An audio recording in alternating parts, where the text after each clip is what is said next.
Executive session and back in regular meeting, but for posterity, I will have the recorder recall the city council's role to include our colleagues from THPRD. Councillor Duggar. Councillor Hartmeyer-Prig. Here. Councillor Hassan. Here. Councillor Kimmy. Here. Councillor Teeter. Here. Councillor Tivenon. Here. Mayor Beatty. Here. Joining us from our Tualatin Hills Parks and Recreation District, our board members Pradna Patil. Here. Alfredo Moreno. Here. Barbie Miner. Here. Miles Palacios. Here. Tia Ping. Here. All right. Thank you for joining us this evening. We do have just a couple of agenda items on our joint agenda tonight, but they are robust. With this amount of people, I want us to think about here when we're in a setting like this, if you want to talk, we turn our table plants up so I could go. I will try hard to kind of see the order that people bring things up. We have a general working rule on the city council that not all of us need to thank the staff, like 7 times, now we've added 5. I want to thank all of the staff on behalf of the elected officials today. You guys are wonderful public servants that do the Lord's work every single day. I know the amount of emails and phone calls I answer about THPRD every day because people assume I'm in charge is probably just a small amount compared to the work that you guys do. I will note that a meeting like this is not usual. It's been a few years since we've met in this capacity before, but I do think it's special. I think it signals a working relationship with our special district, with us, our joint work together. We have a new opportunity that our financial constraints have offered all of us, which is working together. We can do more together with the resources we have, and I think it's normal for governments to start fighting when money is short, and I think we have an opportunity to rewrite the script today. So some of the things we're going to be talking about are going to give us an opportunity for collaboration, both from THPRD's perspective and the city's. With that, I'm going to turn it over to our first presenter, which is Lee Crabtree from the city of Beaverton.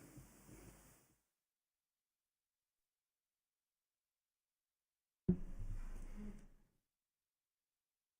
that working? Good, okay. Good evening, councilors and board members. My name is Lee Crabtree. I'm the Assistant Director for Community Development here at the City of Beaverton. I am joined tonight by Aisha Panis, and she is our THPRD's Deputy General Manager. Closer, should I switch so I can see and do? Okay. We are also joined by team members who may participate in presenting this evening and will introduce themselves as they join in. Next slide. This evening, we will present some background on THPRD and city collaboration, opportunities within Metro's 2019 Parks and Nature Bond Measure, and ways that both agencies may choose to deliver projects for our community using bond funds. We'll also talk about housing collaboration and housing opportunities. Next slide.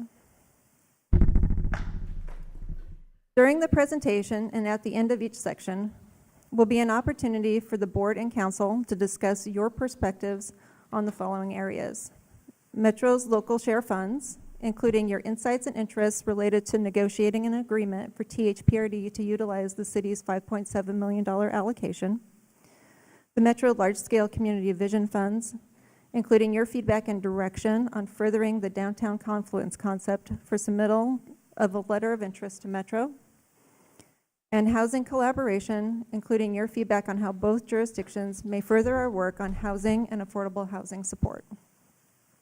Next slide. Regarding collaboration, it is really my joy to work with THPRD staff and our staff who are involved in this work. I have some long-term friends and colleagues in this work, and they all bring a lot of energy, and it's really fun. So just some background. THPRD and the city both own and maintain properties that serve as parks and open space. That said, THPRD is the acknowledged park and recreation provider within the city's urban service boundary. Most recently, city and THPRD leadership and staff collaborated on the Downtown Parks and Open Space Framework Plan, options in the Cooper Mountain area, housing development opportunities, and Metro bond activities. We also work closely on housing issues, programs, and projects like THPRD Affordable Housing Waiver, THPRD SDC Credit Program, parks within multifamily projects like Cedar Grove, Wish Camper, and Lombard West, and parks and neighborhoods. Of the plans that we collaborate on, the Downtown Parks and Open Space Framework Plan and the Cooper Mountain Community Plan are two repositories of our organization's shared priorities. Next slide.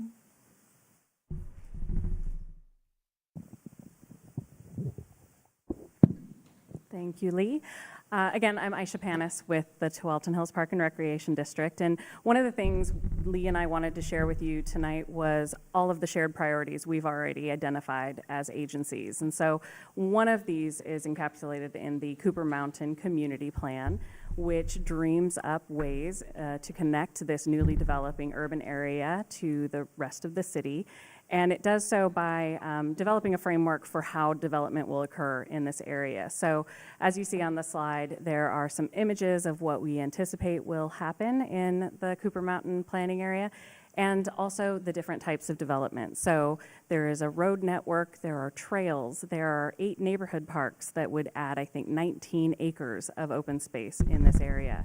We do have dreams of expanding and doing more at the Cooper Mountain Nature Park. We anticipate having an additional community park within Cooper Mountain. And there are also different smaller spaces that are really critical to that network, which include our urban plazas, the trailheads, and of course the trails themselves. Next slide, please. The other plan that we worked collaboratively on and had a very comprehensive community outreach process for was the Downtown Beaverton Parks and Open Space Framework Plan. And this really defined the vision for the success and the future of parks and open space in downtown. And that vision is captured in the 4 different programmatic areas and goal areas for the plan. In Gather Community, we truly think about how we can create spaces for our community to come together. In Welcome and Celebrate, we build on the vibrancy of the downtown and embrace the diversity of our community. In Reflect and Protect Nature, we wanted to look at amplifying the natural qualities in downtown. And in Connect, we wanted to ensure that there is safe access into and through downtown.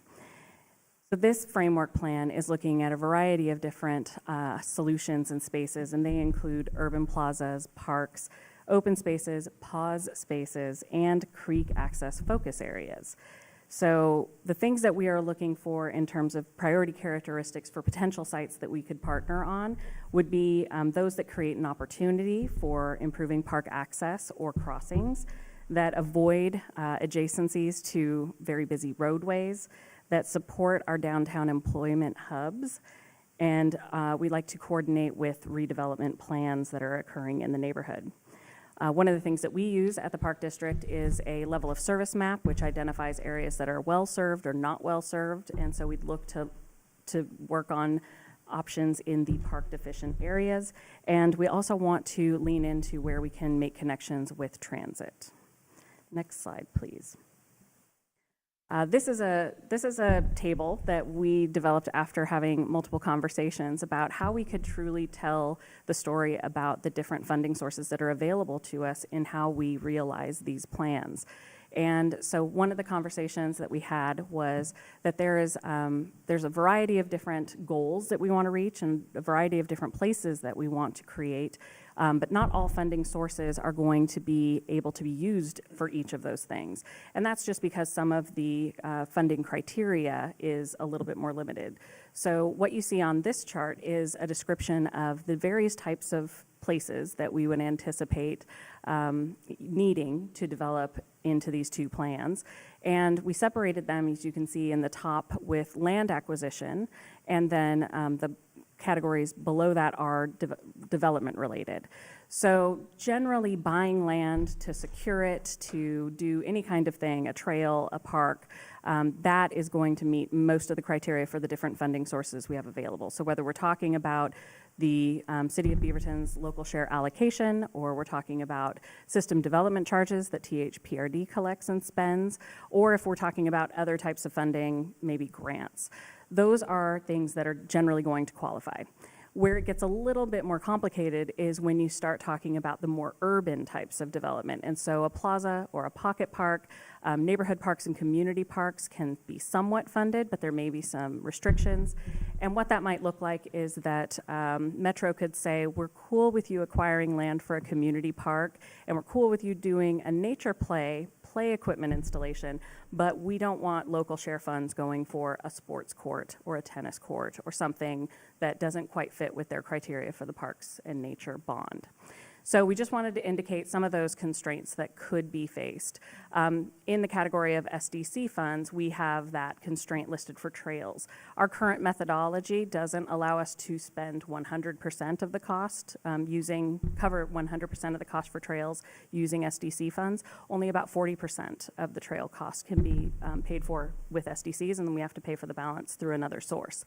So that is a potential constraint that we could look at, but luckily, the local share funds are something that could go for trail development. So I think we have another slide, and this is back to Lee. Thank you, Aisha. We're going to do some background here on the 2019 Parks and Nature Bond Measure. This bond provides funding across 6 programs. They're listed here, but I am going to say them out loud, which goes against normal presentation skills. But Protect and Restore Land is a $155 million program, and it's Metro-led projects. Support Local Projects is a $92 million program, and Beaverton and THPRD both have allocations out of that. Nature and Neighborhood Capital Grants is a $40 million program, but that is a program that you have to apply to get the funding for, and it's open to a broader range of folks, community groups, but it all has to be capitalized. Take Care of Metro Parks is a $98 million program, and those are Metro-led projects. Create Trails for Walking and Biking is a $40 million program, and it includes Metro-led projects and projects like THPRD has in store and in line. And then Advancing Large-Scale Community Visions is a $50 million program. There is an application process for that, and $30 million is available across the region for that. And some of it's been allocated, but not all of it.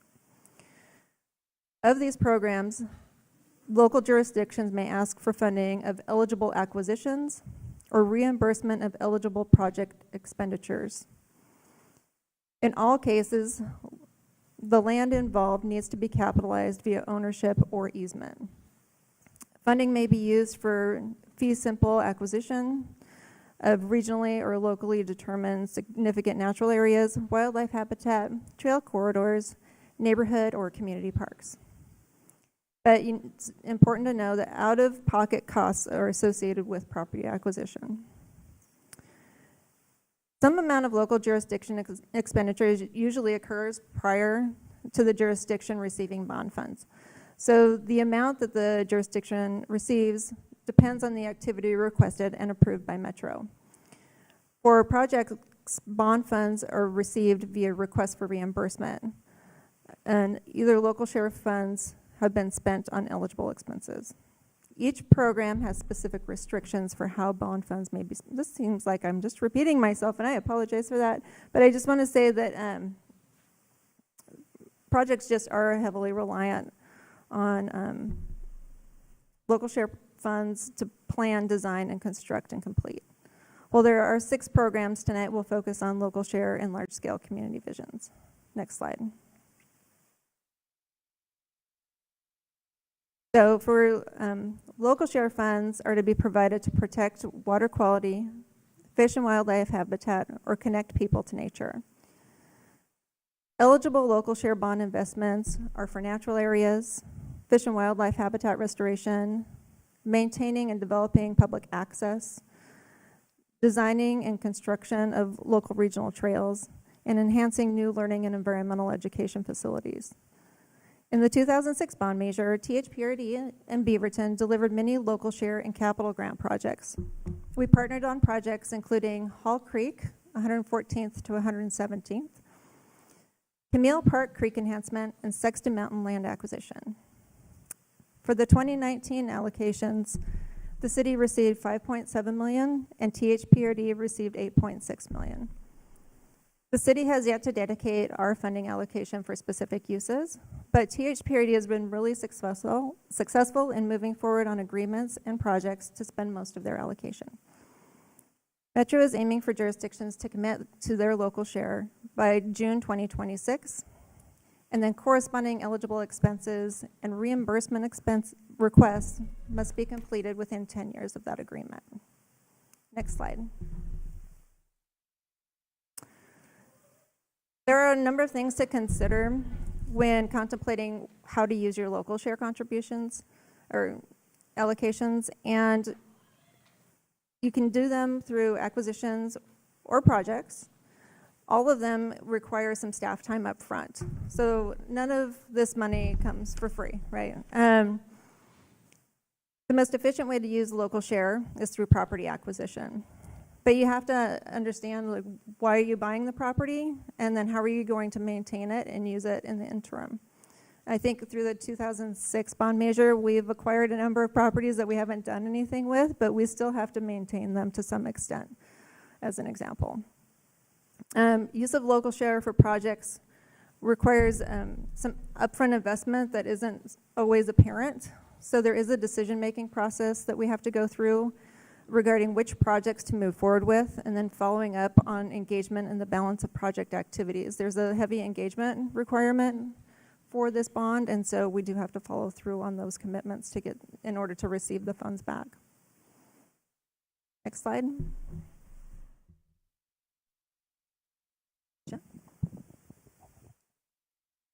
So I know that the council heard this description and saw this slide at their August meeting, so I beg your forgiveness as we go through it, but it's a great opportunity for us to give an update to our board as well, so thank you for that.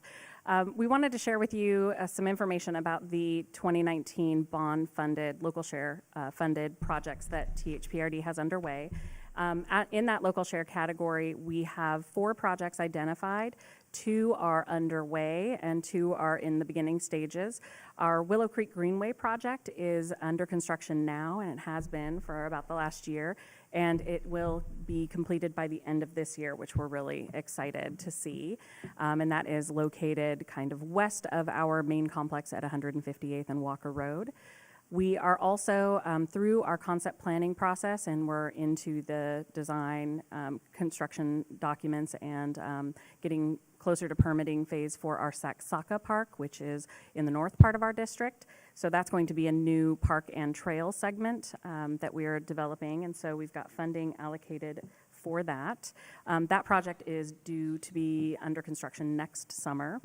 And then the other 2 projects, Accessible Play Structures and the Commonwealth Lake Park, are still in early stages. The Accessible Play Structures are going to be 2 nature play installations at parks north of Highway 26, and then the Commonwealth Lake Park, we have a bridge replacement and a weir to serve the dam that controls the water flow within that park. We also are taking advantage of some additional funding sources within the larger bond, and that is the Nature and Neighborhoods Capital Grants. So we do have an all-ages play amenity that was specifically funded using that competitive process, and that is also at Saxaka Park. So we're very excited about what that looks like next summer. And then there was a participatory budgeting type process done with the Nature and Neighborhoods Community Choice Grants, and this was a pilot program done in District 4 that identified several projects, 3 of which were within THPRD's boundary, and those include a Connecting People to Habitat project, to make it all good again at Tualatin Hills Nature Park, and a pollinator pathway on our Rock Creek Trail system. So those are great projects that are kind of in our process that we've not yet taken up. but they will be delivered using these natural area bond dollars. And then finally, the Trail Connection Fund out of that 2019 bond project was for the West Side Trail Bicycle and Pedestrian Bridge. So we do have $1.9 million of funding for that project, which is a smaller part of a much larger portion of funding that we'll need to build that bridge, but we are about 50% funded through a variety of sources right now. So we're excited about that. Next slide, please. I think I turn this back to Lee. So between the Cooper Mountain Community Plan and the Downtown Beaverton Parks and Open Space Framework Plan, both organizations have extensive recent community engagement and planning to use as a base for developing more ideas. But right now, we're just really interested in hearing your insights and interests related to the city and THPRD entering into an agreement for THPRD to deliver either acquisitions or projects or both using the city's $5.7 million allocation. All right, friends, this is the point where you talk. So I'll jump off first that $5.7 million is a lot of money, and it's not a lot of money, right? And I think that's the struggling piece that I have found myself in, particularly with the constraints around Metro on the funding. And Metro has a lot of aspirations, but as a level of government that doesn't often do the work, I don't think they realize how much they're trying to commit us to. The mayors collectively have been trying to get a little bit of the standards reduced so cities can spend it based on the projects they need. And Lee and I have done the Lord's work pitching projects to Metro over and over and over again. So I am very comfortable moving forward in a partnership with THPRD. I'll say from my perspective, trails, if we were gonna spend the money ourselves, like working on trail networks would be really important to me. And I would just really like a great, awesome park. I text Tia probably 12 times a year when I'm in other cities and be like, why can't we have nice things like this? So if we were gonna do a cool park, I'm all in. Obviously in the city of Beaverton. I know a lot of this is in Rock Creek, and I'm so glad you're doing work up there, but I will just repeat myself that a project within the city's limits is what this money needs to be funded by. All right, who's next? The council has given a lot of opinions on this, so that's why they're being a little shy on it. Do you need more to hear more from us? Yeah, Miles. Oh, no. Or you guys if are you got elbowing one, him? we're just Talk using now, our Alfredo. Okay. our telepathy. Go Yeah. ahead. And I realize that you're used to him directing it, but I'm the one that will be calling on people. I mean, he's really great and all of that. It's a city meeting, but go ahead, Miles. No, I was just going to echo a little bit, parrot here for city limits, trails, parks. Obviously, that's what we want to be doing this with. I'm wondering if this is something that is partially of interest in using these dollars to work on the downtown plan or something like that. I mean, what we were trying to spend it on was our First Street Dining Commons. That is something we would like to see. I was surprised to see on your guys' list the Cooper Mountain expansion with any of your money that's been allocated from Metro. And I think what's been challenging for me to want to jump in that argument, use our money that way, is it's like, well, where's yours? But I do understand that is also a top priority for the board, is the expansion of Cooper Mountain. I do want to remind everyone that the city is contributing to that regardless of this money or not. Like, if this turns into a park, we're foregoing property tax revenue forever on it. So there is a considerable city contribution into the expansion, and I think you've heard from us that the expansion of that park is really important too. Councilor Tivenon. Hear me okay? Okay. Yeah, I think that where my head is with this is joining forces in a way. Both sides of our organization. The fact that we don't have an embedded parks district is it kind of pushes us into this space. How do we most efficiently and most impactfully even spend this type of money at it when we don't specialize internally?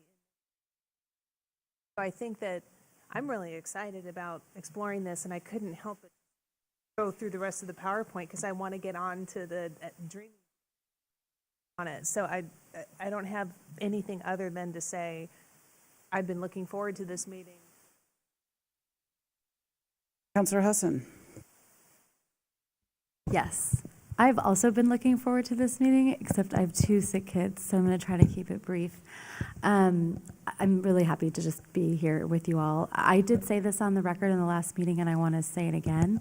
You know, my dream for parks in this community is that everyone can get to one wherever they live. And of course, our focus is the city, but across the city as well. I'm pretty sure I know the answer to this question, but I just want to double check because I did a phone a friend. The West Side Trail bicycle is not a local share applicable project, correct? The West Side Trail, the trail. bridge.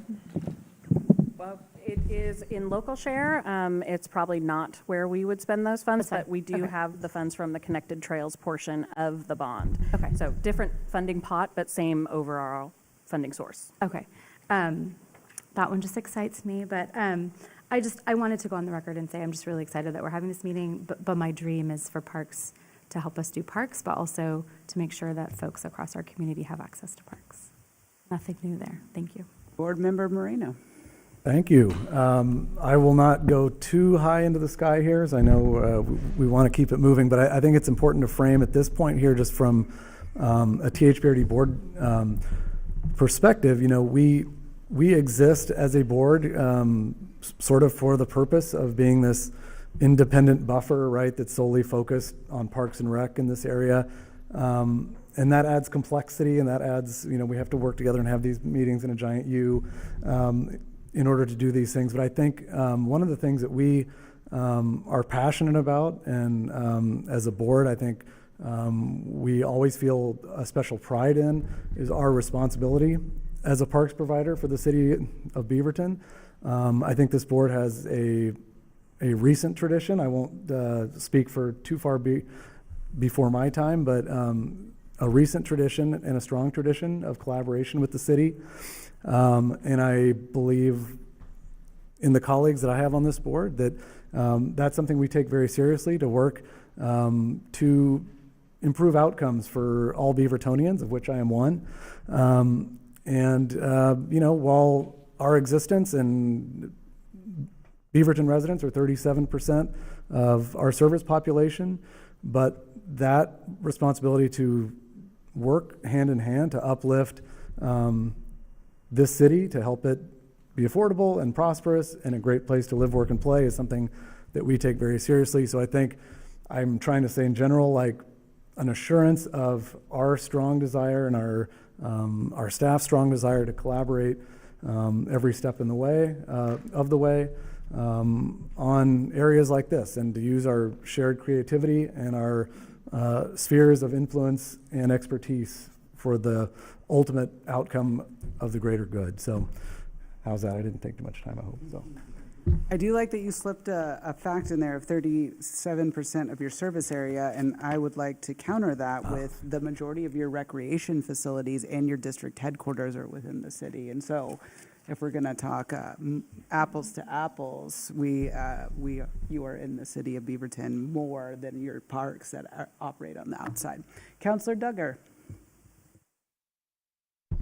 Thank you, Mayor. I'm gonna kind of echo a couple things because I think they're worth reiterating. Councillor Husson mentioned access. She used the word access. I think we have, I'm biased, but I think we have the best parks in this entire country as a system, but we don't have the best access to those parks. I think about Cooper Mountain Park, right? Councillor Teeter and I rode our bikes to an event you guys hosted, and I think we almost died at least 3 times. There should not be a tax to get to our, essentially a car tax, to get to one of the crown jewels of our THPRD system without risking your life. I think about my nieces, my nephews, children need to get to that park without having to wait for a parent to drive them. So I think a lot about access to our parks, right? And in my mind, Cooper Mountain is one, you know, it's going to be a part of Beaverton. It is not yet, or at least parts of it are. South Cooper Mountain. The rest of it will come in. I think that's a primary. I also think downtown we have a lot of gaps. We have a lot of socioeconomic diversity. I'm a big proponent of trails because they serve, as a cyclist myself, I think probably the two most popular parks are the West Side Trail and the Fano Creek Trail. I pass literally hundreds of people every single time. I passed the mayor the other day. She was using it as both a transportation and a park. She was going to a meeting, I was coming from one. Like this, so I think, to me, this aligns perfectly with you guys provide amazing parks already. I think some of the gaps are in access to them. We have a vision with our climate action plan with others of reducing emissions. The biggest source of emissions here in Beaverton is transportation, right? Like this is a win-win, and I think if we can use this, especially towards creating access to some of the gaps between either the downtown area or Cooper Mountain, like those really key parts, I think this is going to be a magic collaboration. I really support it. Councilor Duggar's in with the magic. Are you going down? Councilor Teeter.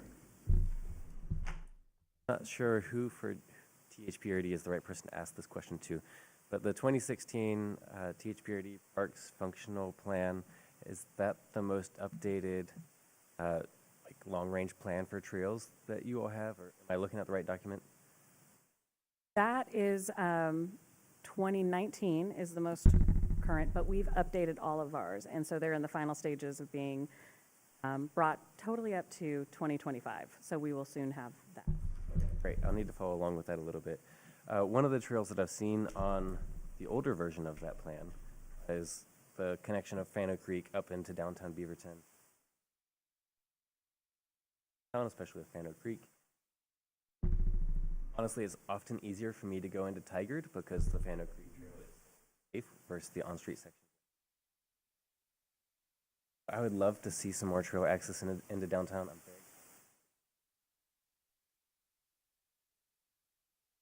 South side of Beaverton access into downtown, I think that could really create. Mayor briefly mentioned the dining commons, if there is dining commons.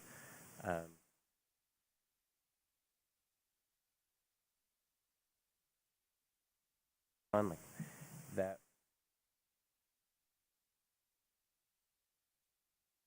And then our Creekside master plan.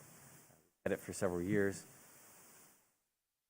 I was really excited about the Hall Creek restoration when I first discovered it back when I first moved here. Stumbling upon it, thinking, "Oh, this is awesome!"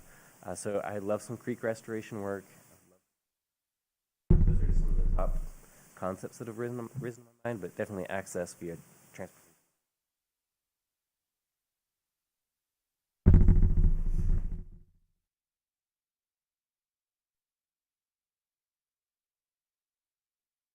I'm back.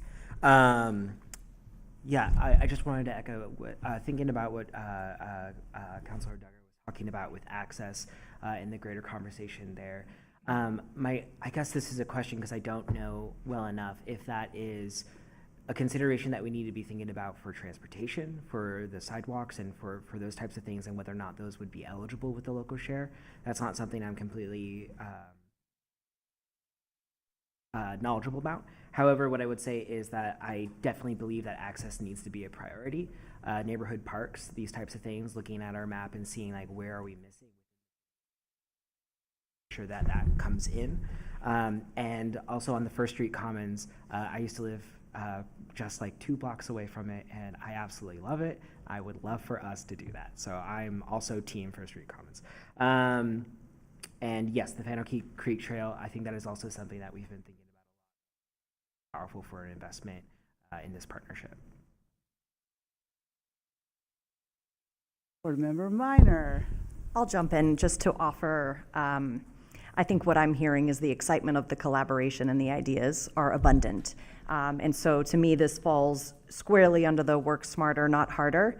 And I think that's just an amazing opportunity for us to be collaborative.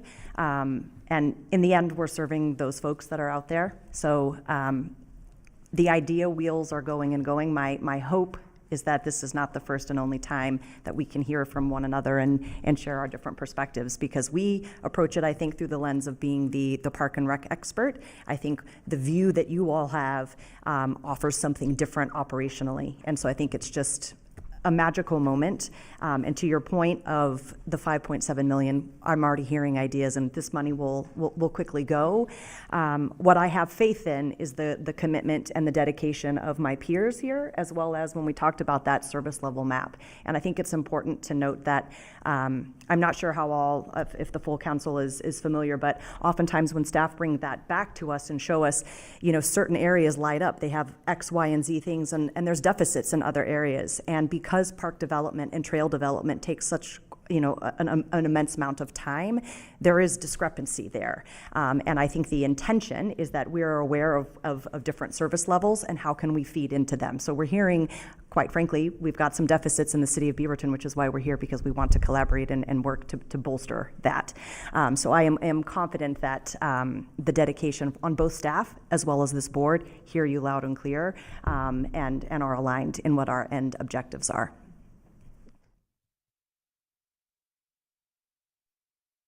Since everybody's pitching in.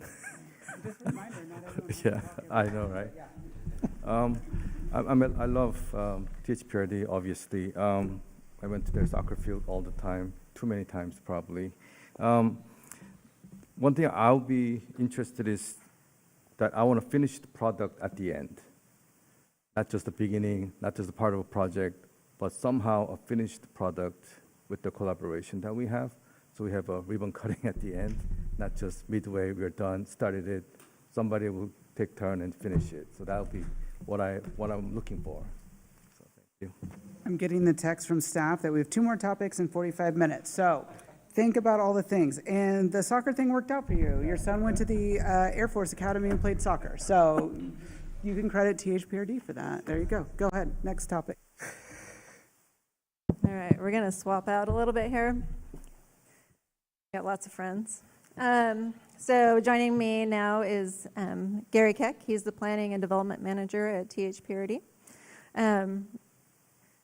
This next topic, next slide, is one that the city's been toying with, but I know THPRD has been interested in joining in with us and figuring out what we can do to further work on the Downtown Parks and Open Space Framework Plan. Gary was heavily involved in that, as was Liz Jones, who was going to join us tonight, but she's out ill. So I'm giving you that backdrop, like Gary's here as my buddy, and I appreciate that. So on the large-scale community vision program, per the language provided by Metro, the large-scale community vision grant program supports innovative capital projects that bring together nature, job opportunities, affordable housing, and safe transportation. It's a bit of a different spin than all the other bond programs. So it's important to remember that those 4 facets are there. Through the large-scale community vision program, Metro will support projects across Greater Portland that inspire new ways to meet these challenges.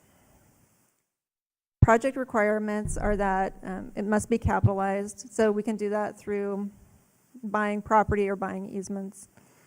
And just as an example, the Hall Creek project was an easement acquisition. It was not an outright purchase. So the underlying property is still owned by those associated property owners. In this case, for this program, projects must cost at least $6 million and must devote at least $2 million of that to habitat restoration. It must meaningfully engage with communities of color, indigenous communities, people with low incomes, and other historically marginalized communities in planning and development. And the project must be publicly owned or result in publicly owned asset. So right now, Stafford is really recognizing the number of overlapping efforts the city has going on in Central Beaverton, and then join in with that the Downtown Parks and Open Space Framework Plan. We just see a lot of opportunity to coordinate the work of these efforts in a way that leverages them to deliver our community visions and plans. Next slide.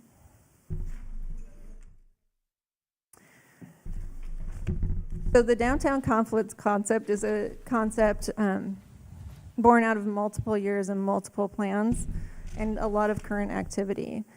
And what we realize is we just really want to connect all of these elements and make really strong community connections that identify this area as a place to be. The downtown confluence is a strong concept that requires a lot of staff resources. In the fiscal 26 budget, the city of Beaverton has a senior development project manager position, and we're going to post that soon. And it's important to know that we have that as part of the bureau budget. And urban renewal is a tool that the city has to bring resources to this effort. And having somebody who's focused on infrastructure in the urban renewal district and helping us move that forward as a package will be very helpful. So we're very much looking forward to having that person on staff.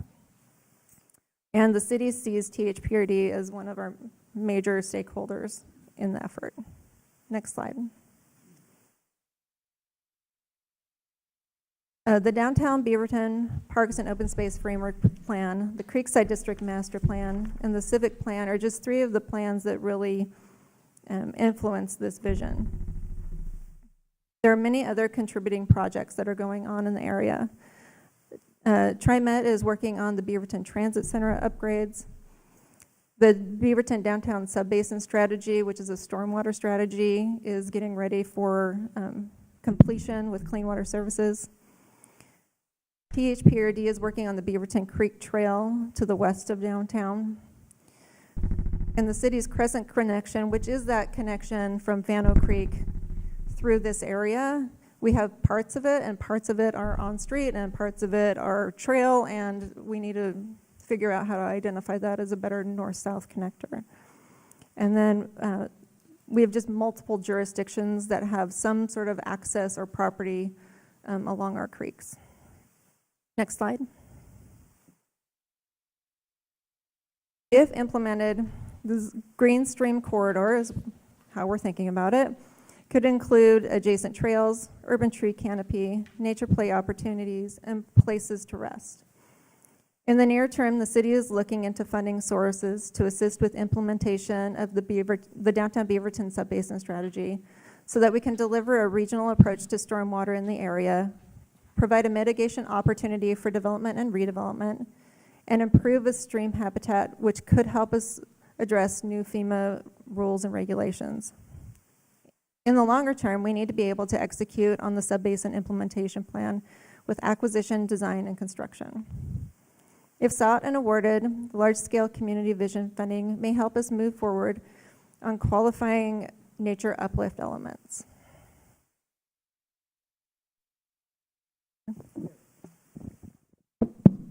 Lee did a good job of explaining that, and I think I've heard tonight too that the Metro Bond, it's got a lot of criteria in a lot of these. This one's relatively.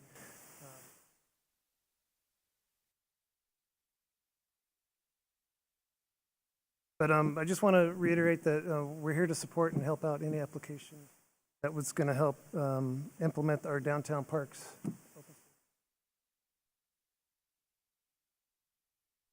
Approved.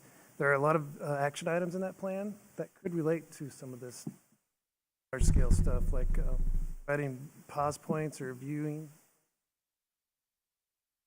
There's another one in there to coordinate public access. Got a lot of criteria in the plans that we've.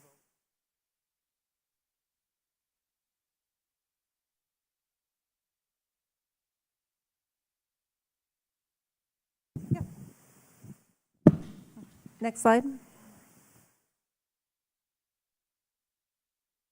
So tonight, staff are just interested in your feedback on the downtown confluence concept and whether to proceed in developing and furthering the idea for submittal of a letter of interest to Metro. Thank you, Lee, for the work on this. Again, I want to applaud Lee because her and I have had 57,000 conversations on how to access this money and what would be our best. We've met with Metro staff, This is Metro District 4, hint, hint, and we've not got any substantial investment in this district from Metro before, so we think it's a great opportunity. Councilor Hartmeyer Prigg.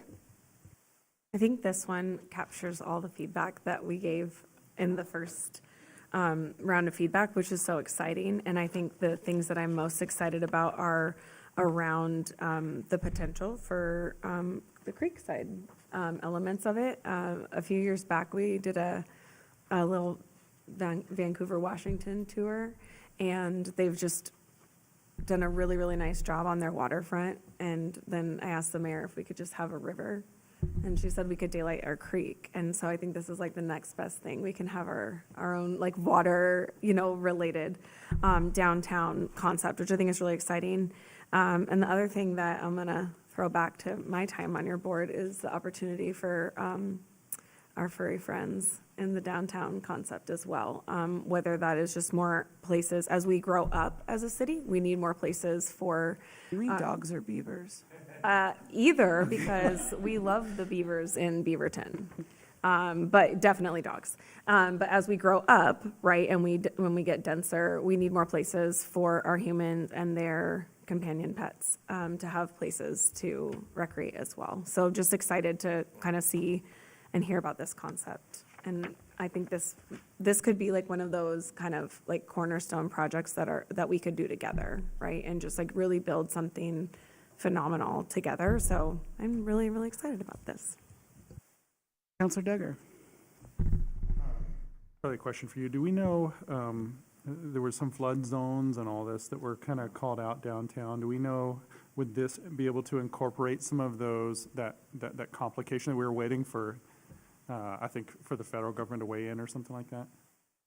Well, FEMA does have its rules and regulations, and the downtown sub-basin strategy is the city's attempt to help us mitigate flood through quantity.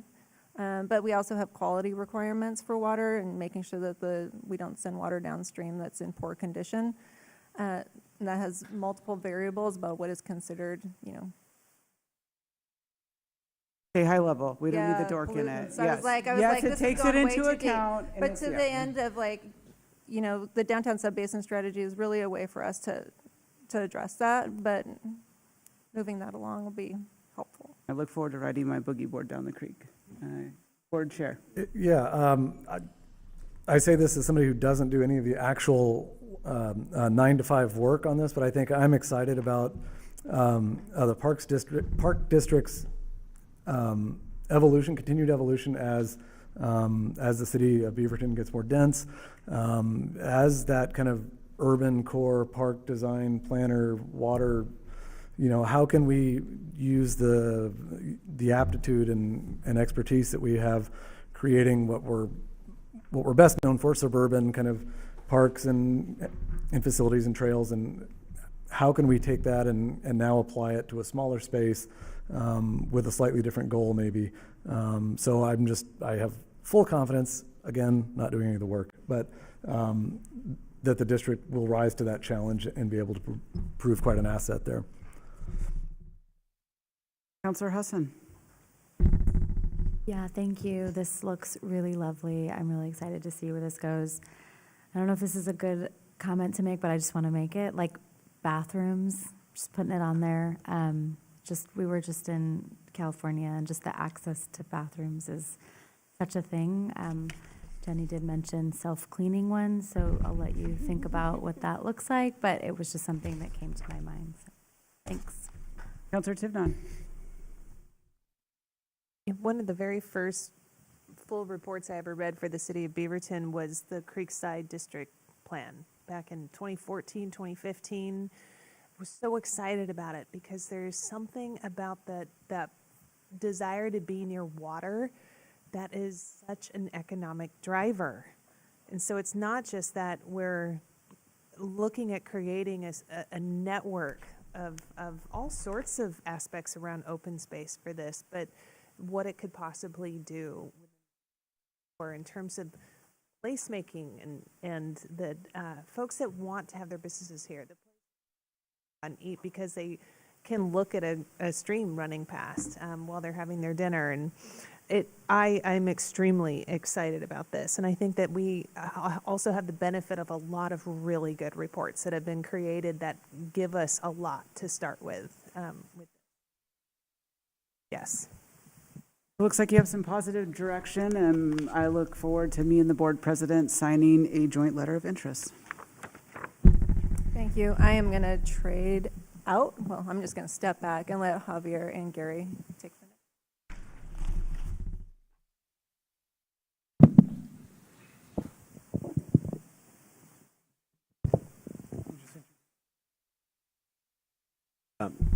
Good evening, Council, Mayor Beatty, board members. My name is Javier Mena. I am a affordable housing manager for the City of Beaverton in the in the Development Division.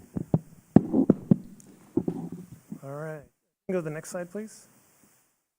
So Javier and I are going to transition our discussion over to how we. Park District has been collaborating on housing projects with the city and the county developers for many years. Listed here on the slide are some of the ways, thank you. Some of the ways THPRD has collaborated and incentivized housing development that I'm going to go over here in the next couple of slides. But we've been working closely on housing projects through our STC credit program, as well as our STC affordable housing waiver program. And then in addition, you've heard a lot tonight of the collaboration we've done with the city on those plans. Cooper Mountain Community Plan in particular comes to my mind. Next slide, please. So THPRD charges park system development charges. It's SDCs is what we call them for residential and non-residential projects within the district. And that's to increase capacity of our parks, trails, and natural areas so that we can accommodate growth in the population from new development. And this ensures that new people living and working in the district and in the city can have access to high-quality parks and recreation opportunities. Now, the STC program, we offer a couple of incentives, and this one is the STC credit program. In this situation, we'll negotiate STC credits in exchange for a developer to provide a qualified public open space, like a park or a trail. The program has been real successful, and a lot of that goes to the city staff of bringing our program to the developers up front. It's been really helpful to have them know about this and us be at the table up front so we can really work out a plan that works for them and for us, and we get something in the ground. The STC program does have criteria for each type of park. We've given an example here to show how an urban plaza or a pocket park might have some criteria. One of them is typically being a quarter acre for a pocket park. But we also look for creative solutions, and the photo there on the right is one of those. This is Reflections Plaza. It's an urban plaza that we incorporated into an affordable housing project. It's about 2,000 square feet, but it offers numerous components for the neighborhood, including a water feature, seating area, and gathering space. Now, here the district worked with the developer to ensure the space met all of our needs so that we can maintain it. It's one thing we always want to make sure is that if we're going to build it, we want to make sure we can maintain it. And what at the end, we ended up giving the credits back to the developer in the equal amount to the improvements that they made. So they get to use the credits right there on their site. And a lot of developers are picking up on this because it's a lot easier to sell, I think, homes or units when they've got a nice park and rec piece right outside. One that we will maintain and not an HOA. So the STC credit projects have been very successful in helping create our communities to be more livable, I feel, by providing these parks and trails from the beginning. Another good example is South Cooper Mountain. I know that was mentioned earlier. A lot of the parks and trails we have down there have been through STC credit projects like this. So, example of how we've been working through that new community. Next slide, please. So another incentive we wanted to just bring up tonight was the Park District's STC program. We do have an STC affordable housing waiver program, which I'm sure you've heard about. We do seek to be a community partner to help address the region's affordable housing shortage. And in 2020, our board collaborated with housing advocates and developers, and updated our SDC policy to create this affordable housing waiver option.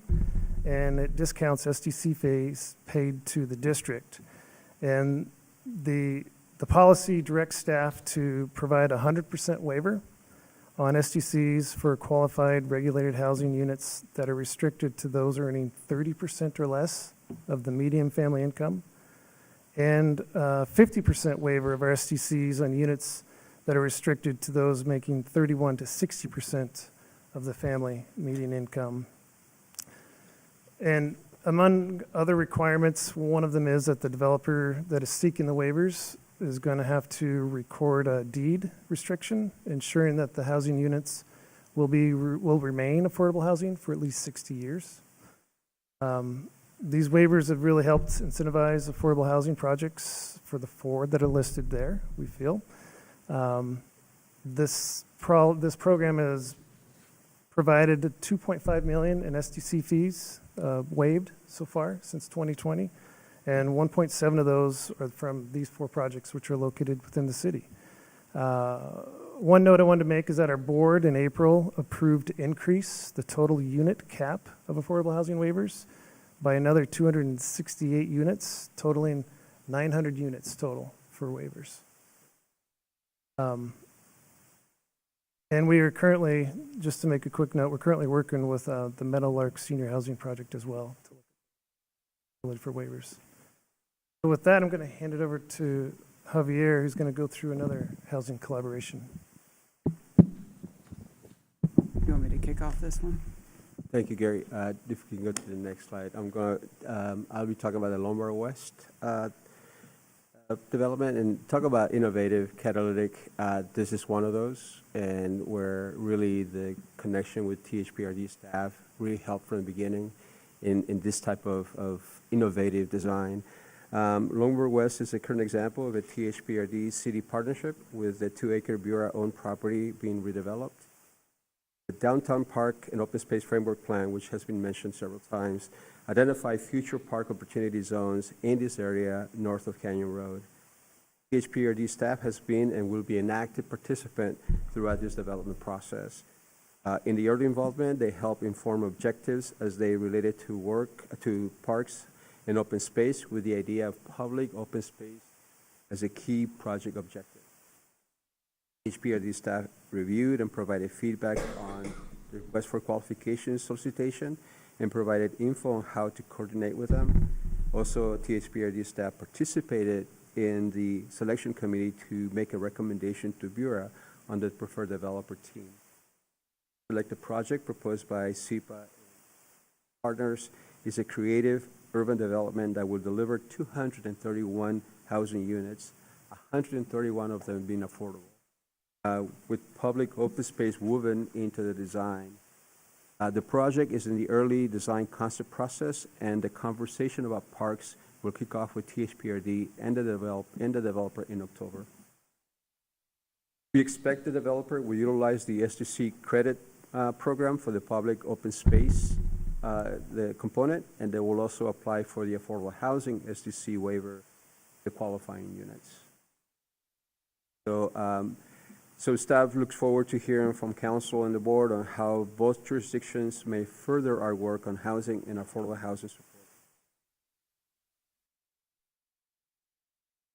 All right, we do have one more topic, so keep that in mind with comments. I will kick it off by saying that I think this is one of the most profound policies this board has adopted within the last decade. One of the hardest things about being a city with special districts is making things happen. SDCs and the cost of affordable housing, they go hand in hand. And I'm way back in the machine when Holly worked for the city. We sat in the bottom floor here with Doug and other people and talked about SDC waivers with the past board. None of those board members are at this table. This was on this board for doing it. And I've negotiated a lot of tough things as my job as the mayor. None was harder than negotiating with board member Ping on SDC waivers. She was the most challenging conversation I had. But here we are with the second round of negotiations done. And when we talk about access to parks, this is what we're talking about, that people that grow up in housing, that they don't feel less than, that we lead with dignity in everything that we do, and they could come out of, in the water feature, I take my kids up to that, the one up there when we're over in that neighborhood. Those kids don't feel like they live in affordable housing, and you guys made that such a huge reality for young people to live in a community and lead with dignity. And so just profound thanks for the work. It comes challenging. Our council is used to making tough decisions like this, but we can't do it alone. And this, to me, I think, is the most profound thing that you guys have done. Just real quick, I echo the mayor's comments. I won't go there, but I do want to say, I think there's an opportunity for us maybe to collaborate, particularly around the Elsie Stir Center for senior affordable housing. Got it. I will wait till the next presentation. Thank you, Mayor.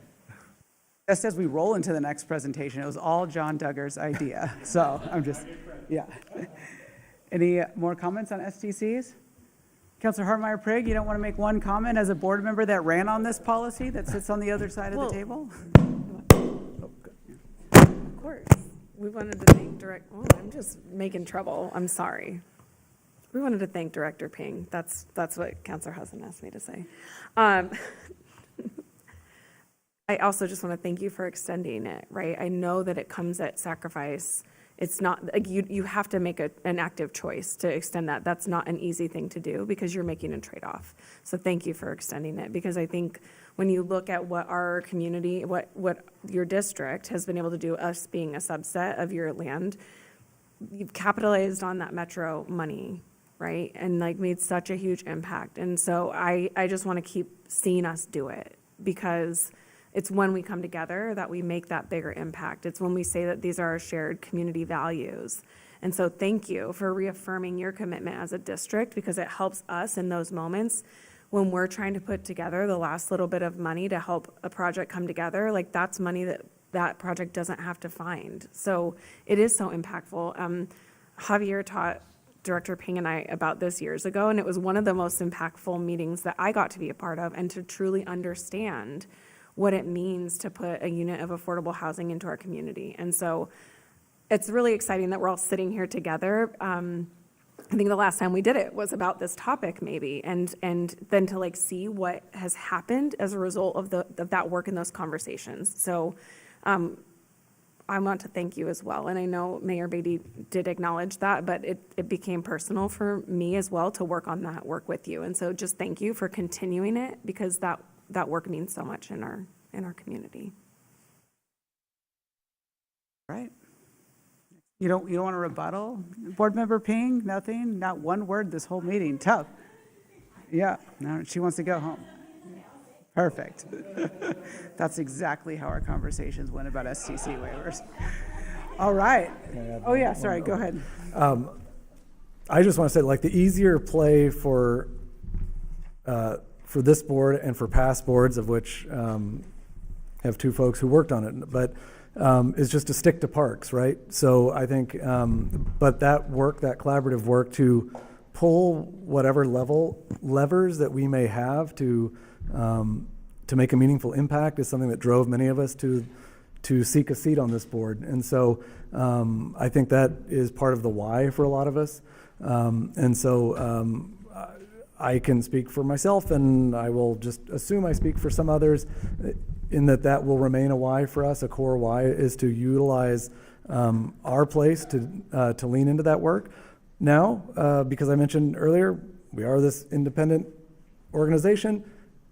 Everything, right, is reviewed, and it may not always be as quick, and sometimes you all may get frustrated with us, but I think the why is shared, but sometimes the roads may just go a little different. But anyway, thank you for all those comments, and that's it. First, I'm supposed to thank Chair Moreno from Councilor Hartmeyer Prigg.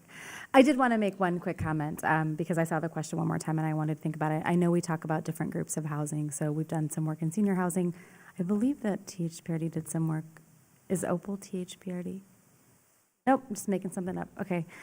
Just thinking about other communities, like immigrant communities, how are we helping different communities as we develop housing? So I just want to put that kind of in our brains in terms of like what are the different communities we're building housing for, and just for future reference. So thanks, Director Ping.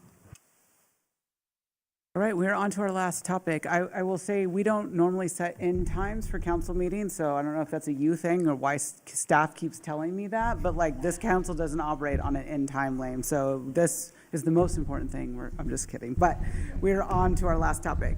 I do want to start a little bit by sharing about how Beaverton came to be a part of the Bloomberg City Network and how the journey has shaped the program we're going to hear about tonight. In 2022, I was honored to be invited to the Bloomberg Harvard City Initiative for Mayors, a fully funded week-long program in New York that launched what has become a transformative partnership for the city of Beaverton. Bloomberg, and they work with cities over 60,000. So in Oregon, there's 271 cities and only 8 cities over that capacity. So you have to be invited in, and they really invest in you. That experience opened the door to a series of opportunities that have helped us grow our leadership capacity, sharpen our focus on innovation, and tackle some of the most pressing issues facing Beavertonians. Since then, Bloomberg has made significant investments in the city of Beaverton. They fully funded over a dozen staff members to participate in intensive leadership and policy programs ranging from executive education at the Harvard Kennedy School to specialized training in negotiation and collaboration. They sent expert facilitators to the city to help us convene a stakeholder roundtable around homelessness, and they supported 8 staff traveling and resources every step of the way. That team was a cross collaboration that even had our chamber CEO as part of that team. Most recently, as a finalist in the Bloomberg Mayor's Challenge, we received funding and supporting to prototype a new idea, a city-led approach to increasing middle housing. And that's what brings us here tonight. We're proposing a broader program to encourage middle housing across Beaverton, housing types like duplexes, triplexes, cottage clusters, and to meet the need of residents who are currently underserved in this market. We're excited to explore the LC Stir Center as a demonstration project and a real-world case study to test and refine our approach. We're grateful that THPRD through their verbal support and partnership, and we look forward to working together to formalize that collaboration. I will just say that the number one issue from the governor on down is middle housing and being able to make sure that housing is affordable. We know that we're building housing that is really large, and there's no such thing as entry-level homes anymore. And it's getting harder and harder for community members to buy in, and it looks really challenging for our children to be able to afford a home in the city. And the governor has cleared the pathways for a lot of this housing to be built. And when I submitted to the program, I kept asking, why can't we build it? This is what the governor's doing. What are the roadblocks? What do we need to do? And so when we applied to the program, it was through that lens of how do we all want it. What are the roadblocks to make it happen? So that's kind of how we got started here today. And just to, I don't want to bury the lead, but our homelessness initiative won a lot of attention from the governor on down. It led to a significant reduction in homelessness. We did it faster and we did it through collaboration, but it was very important for us to have the support of Bloomberg and Harvard in that project. And we get asked all the time, why does downtown Beaverton look different than everywhere else around us? And I would say it's a lot through the collaboration approach that Bloomberg does help us to do. Through the Mayor's Challenge, they're going to go through that, but I was able to, with the city manager, select 4 employees to represent us, and 3 of them are here today to talk about the project. So I'll turn it back over to Javier. Thank you, Mayor. Talk about excitement. I talked about the Lombard West project, which is very exciting, and this is equally exciting. We're very excited to bring an update regarding the Mayor's Challenge. Next slide, please. Over the next few minutes, we'll be discussing what the Bloomberg Mayor's Challenge is, what is the challenge we are addressing, and the opportunity to explore a study site, the evolution of the idea, where we are now, and the next step. The Mayor's Challenge is a competition to spur government innovation that improves lives in cities around the world. In Michael Bloomberg's words, the Mayor's Challenge competition has helped local leaders test their most promising and innovative ideas, This challenge will empower cities to rethink the way they deliver essential services in ways that better meet the everyday needs of residents. Bloomberg Philanthropies believes in the power of cities to affect change. So the Bloomberg Challenge is looking for ideas that are bold, innovative, novel, and replicable. The original announcement was almost a year ago, back on October 16th of last year. The applications were due on December. They received over 600 applications worldwide. 50 were selected. 10 were from the U.S., and Beaverton was one of them. Also, just to give you a perspective of the global component of this, cities like Kiev, Barcelona, Marseille, and Rio were part of those cities that were. As a finalist, the city received, as the mayor mentioned, support to refine our idea, $50,000, coaching from the Bloomberg Challenge team, and fully funded travel for 4 staff members to be part of the Majors Challenge Ideas Camp in Bogota, Colombia, last July. In the past few months, we've been working to refine our idea. We need to submit an updated application to Bloomberg by October 17th. Of the 50 that were selected, 25 will be winners. They will be selected early next year. These 25 winners will receive $1 million to continue to evolve and deliver on the project and the idea, as well as 2 fully funded FTE for 2 years.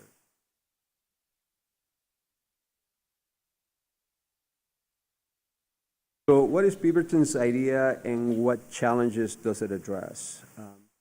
Well, the challenge we are addressing is that the lack of attainable homes in Beaverton significantly impacts seniors, young professionals, and young families. We have directly heard from businesses that they struggle to attract young talent due to high housing costs. Our school district is losing enrollment as young families cannot afford to live here. Seniors, too, express their desire to remain in the community but cannot find suitable housing. But above all, we did not want to simply create more housing. We wanted to create the infrastructure and environment that will facilitate a true sense of belonging.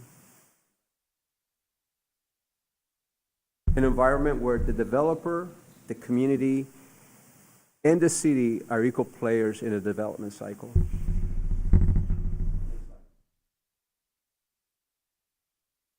The opportunity the city has is to craft a program to proactively support middle housing development in walkable neighborhoods with amenities available nearby. By helping connecting the dots between landowners, developers, lenders, and the community. In this case, the community means an identified group benefiting from the development, such as seniors, families, etc., and to ensure the city's processes are clear and supportive. Components of this program will include identifying land suitable for this effort. Generally, this will be a vacant land close to urban services such as bus lines, shopping, and stores or facilities that provide for daily needs. And this vacant land could also be part of a larger parcel that is underutilized. Also, another component is engaging folks who are interested in being part of this kind of community building, development, co-design, based on their needs and priorities in the housing units as well as in the immediate community. Working with developers to ensure what is being envisioned can meet the housing needs of the overall program in terms of moderate cost housing. Ensuring Beaverton's review process is clear and inviting to potential developers. And using a portion of the Bloomberg Challenge funding to offset costs. Possibly as creating a pre-development loan fund, down payment assistance, both or more. Case study. While we are developing the program, we are using the El Sister Center, as the mayor mentioned, site as the case study site, as this provides a real-world scenario for what the program needs to consider. This does not mean that any decision has been made to develop at this site, simply that we are using this as a what-if for innovative thinking, a way to test our assumptions and refine the program we are developing.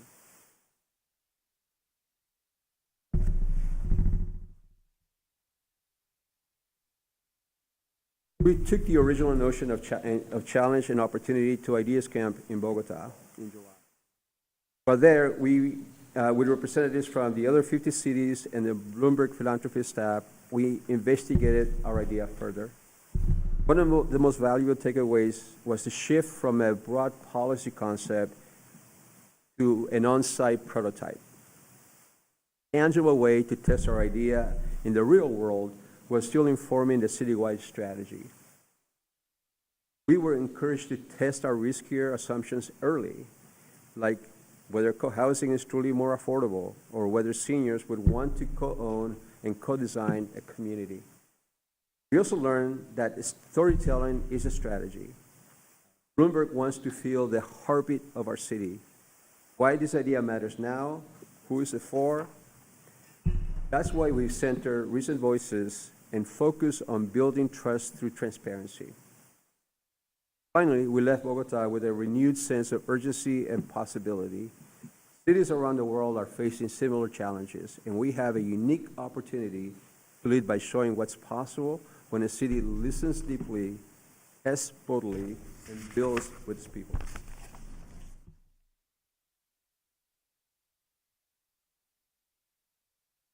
Since returning, we've been exploring, updating, and refining our idea as we talk with different people who have shown an interest and perspective on this possible.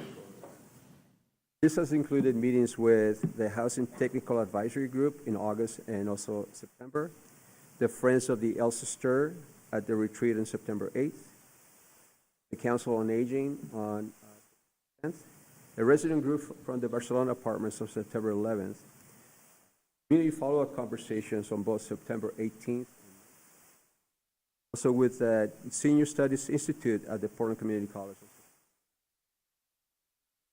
We've also met with financiers, developers, and city staff to ensure we have their knowledge and expertise to inform our program. Some of the questions we are exploring through these conversations are, what are people looking for? What would motivate someone how do we achieve moderate cost housing? What do developers need? How can the city provide? How can the city incentivize development? How do we build community? Some of what we've learned is that people are very, very interested in this work, what this kind of community could be. A lot of excitement in many of our conversations. People are definitely thinking about their vehicles and parking. Out in that process as well. Accessibility features and accommodations for evolving mobility are front of mind. Some kind of City of Beaverton support for cost and time savings will make projects be more viable for development. Many developers are not familiar with the ease of the city review process. We can do better at telling that story.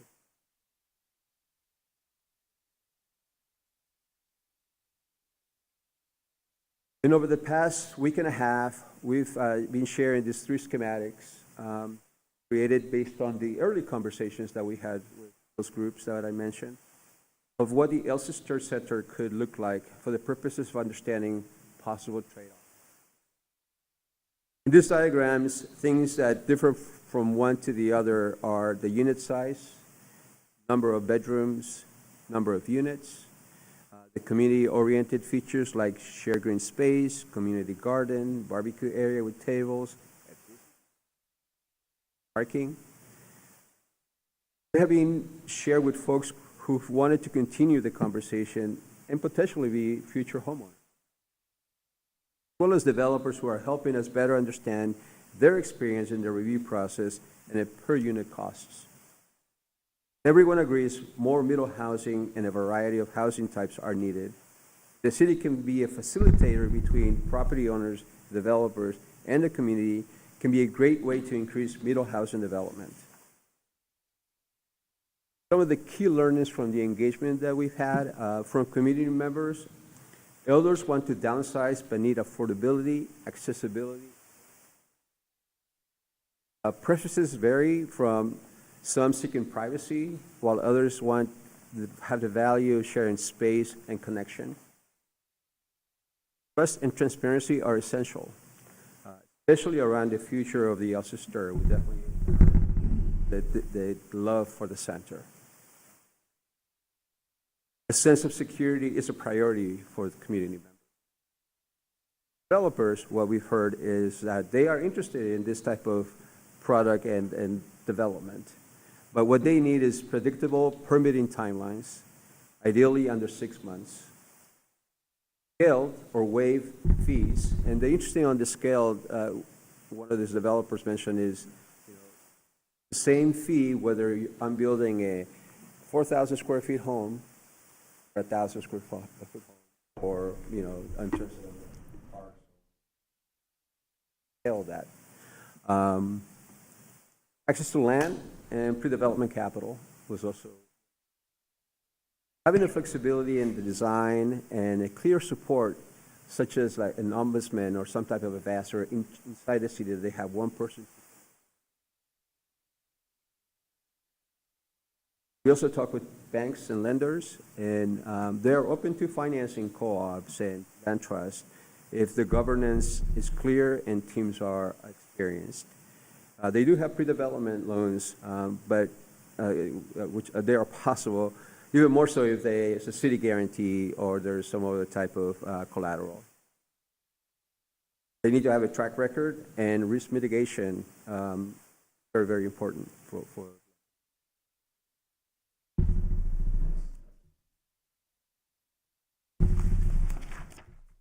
So as we said at the beginning, this is a fast-moving project. In the 2 months since Ideas Camp, we've had a dozen different community engagement meetings, many conversations with developers that have allowed us to regularly test and refine our ideas. We're about to turn from the testing and refining effort into pulling materials together for the final application due. That application is very prescribed by Bloomberg, with set questions and responses length predetermined. There's word count for every answer that we have. We know that Bloomberg Philanthropies is looking for projects that are innovative and replicable. We believe that our idea is both. Should a decision be made to continue the case study work to an eventual development on the mentioned site, staff will work on an IGA to be brought to council and the THPRD board for review. That, I think.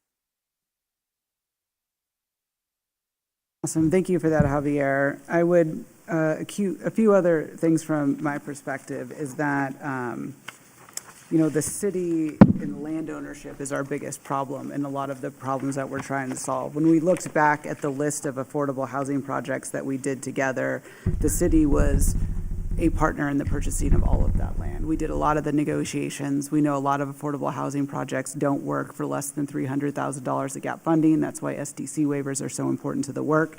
So trying to do and purchase and be in the process is a challenging aspect for the city. So we know we need requirement. Our hope would be that a similar figuring this out would allow us to do other partnership with like the school district on their properties, stuff like that. We have to look at every available space, because the one thing that we've done really well as a city is build very big parks and very big school lots. And they're hard, like a lot of them are very underutilized. So we're hoping to create something meaningful in this space for our elders and be able to make this applicable to other spaces that we have in co-ownership. Councilor Hartmeyer-Prigg. Thank you. I had a couple questions. Can you remind me, Javier, if this project were to be selected, what can the $1 million go towards? Is the continuation of the project development? We're working on that budget right now, but what we envision, please, fine, that some of those resources, some of the $1 million will help fund this pre-development loan fund. That will be a revolving fund for developers. Also could help with down payment assistance to make some of those units affordable for households under 100 or 120% of the area median income. And help us actually market this program and be, what we've learned is important. We all know this is telling the story, being good at telling the story and how good building in Beaverton is and how accessible it is.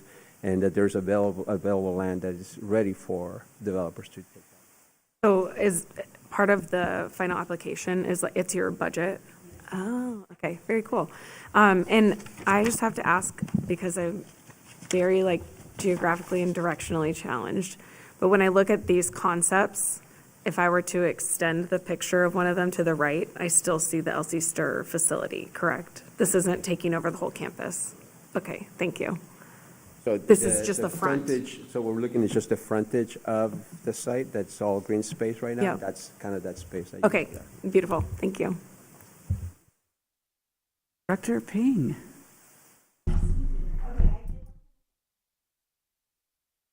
Mike. It nicely.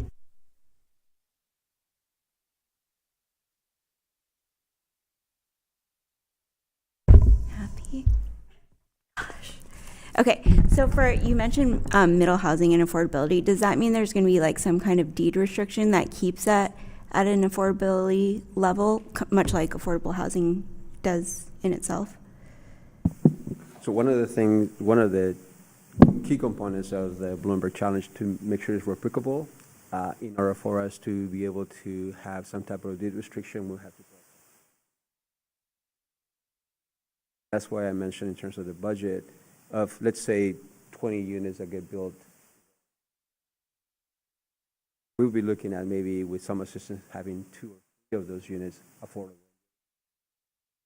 Now the difference is that if you look at what's being built in Beaverton right now,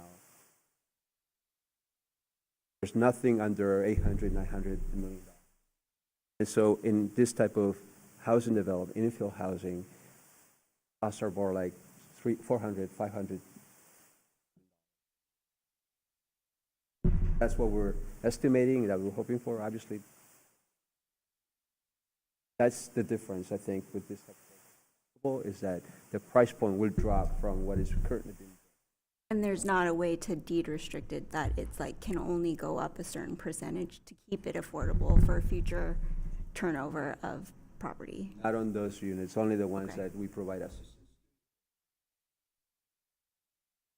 Okay. Then that would be. And then I don't know if this was mentioned, but are we thinking that this is all for seniors, or this is going to be open to kind of anybody who wants to come? So the idea that we went with, because of the Elsie Stir and what's around, is that over 55. Okay. 55. Okay. Thank you. Were you first? Board President. Thank you. I was really glad to see the words belonging and community in this presentation that you shared, because I think, that as I've gotten to know the Elsie Stir Center, I think that is the most essential aspect of the Stir Center that we as a board, and me personally, I don't want to speak for the board, that I think is my responsibility to kind of protect and look out for, is that connection. And I think you heard me earlier in this session talk about my pride in the levers that we as a Parks District can pull to affect Beaverton's affordability. I am a believer in the value of abundant housing, and I think, for me, the thing I will be most focused on is probably just ensuring that we preserve, at a minimum, the current community, the current sense of belonging, the current programming and offerings, and hopefully enhance with the addition of potentially other community members. But that the sense of community, the current programming, and the accessibility of what's on site now is paramount importance for me. And so those are things, but I was really touched by the way that the presentation focused, and it sounds like the application will focus about the community that is built. It's not just bricks and mortar dumped onto a site and let's see what happens, whatever. I'd love to learn more as I learn more about it and see how that looks in the details, but those are my early impressions, and I want to thank you all for focusing on that. I do want to add just one more important part before everyone goes on, that one of the things we're trying to accomplish is that we just sat here and talked about the SDC waivers and how challenging that is to do that. The city's involvement in affordable housing is like 10x that tough decision. It's hard for us to do affordable housing because it costs so much. For every single one of these projects that had SDC waivers, the city probably bought the land, waived all of our SDCs, used all of our in-house expertise, did all the bridge loans. Every single project requires millions and millions and millions and millions of dollars of subsidy to go in it. And we want to be able to afford more affordable housing, but we're like you, we're at our cap. What we're trying to create are products that don't require deep government subsidy, that can happen in the market without all of us having to dump tons in. Because as we know, what's happening with affordable housing projects is that they're starting to become the price of, like the rent is starting to reflect market because it's costing so much to build. So what we're trying to do is create a program that could exist without a lot of deep subsidy. Otherwise, we can celebrate the 4 buildings we built, but that's going to be the end of it. So, Board Member Minor. Thank you.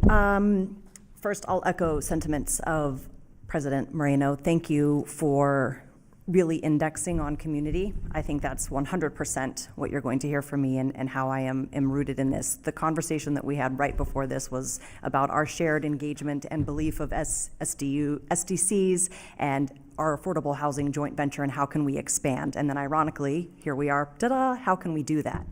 So at a high level, when I hear us say things like, again, this is to drive innovative thinking, what are the roadblocks? I think from a high-level perspective, I am so excited to see something that is incredibly creative, innovative, thoughtful, and collaborative.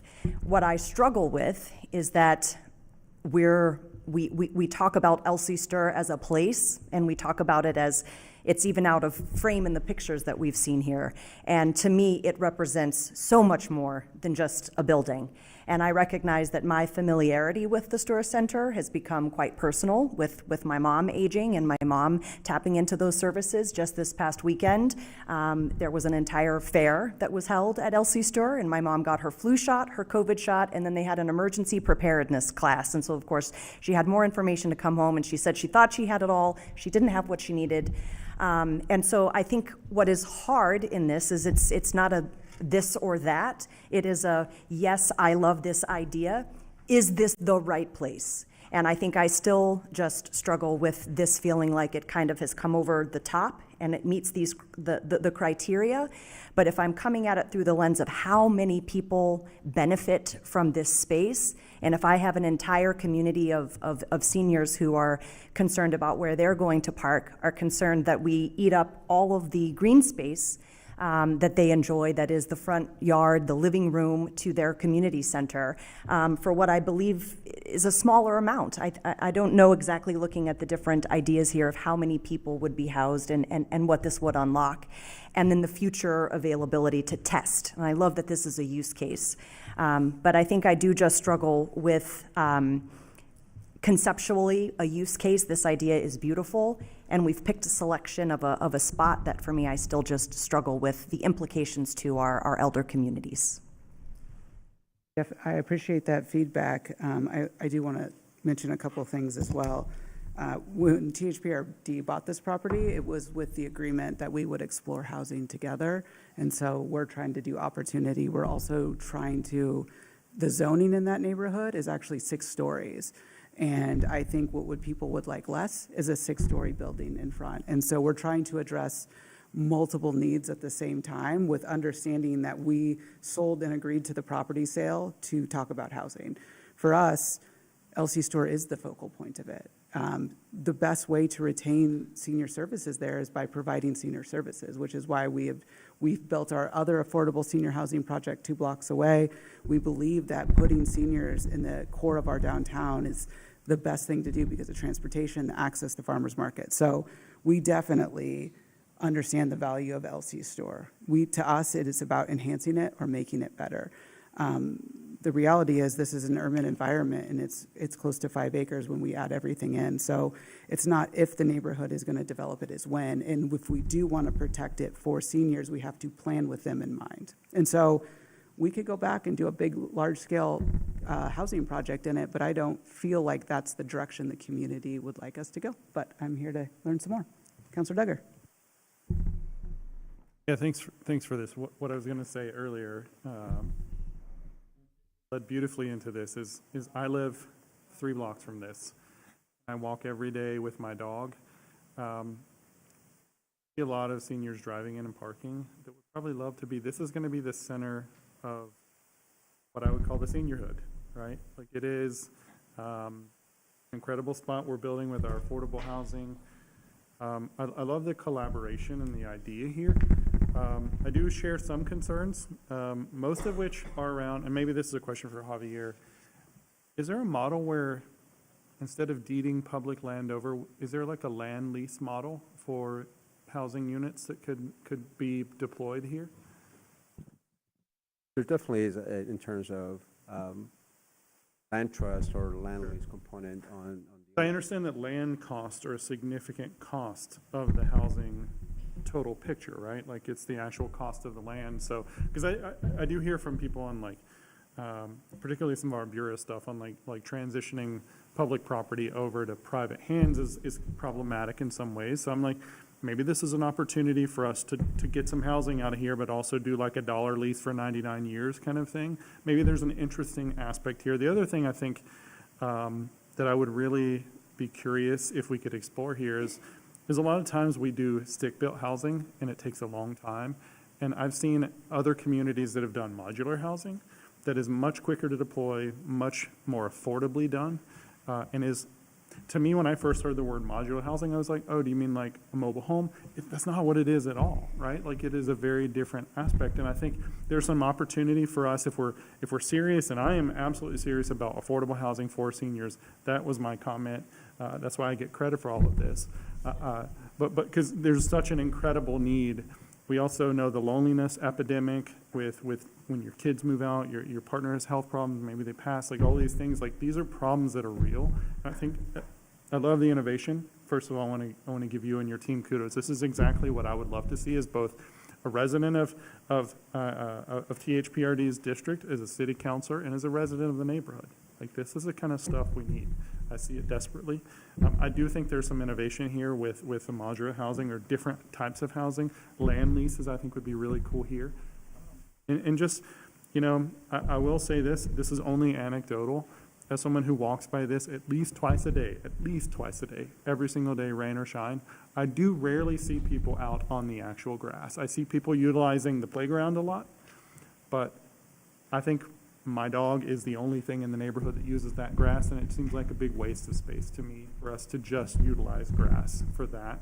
I know it's got to be a big maintenance cost too. So if we could do some of this, I also think about, you guys showed the slide earlier with kind of that urban plaza, like built into housing, like some of that land in there between, if we're really innovative here, it could just be plaza-ish, because I do think, you know, like we can sell this as an expansion of Elsie Store, right? Like we're creating intentional spaces instead of just grass, because the grass isn't being used a lot, but I think if we actually created curated spaces amongst these housing options, that could be a really great opportunity for our senior neighbors. That's all.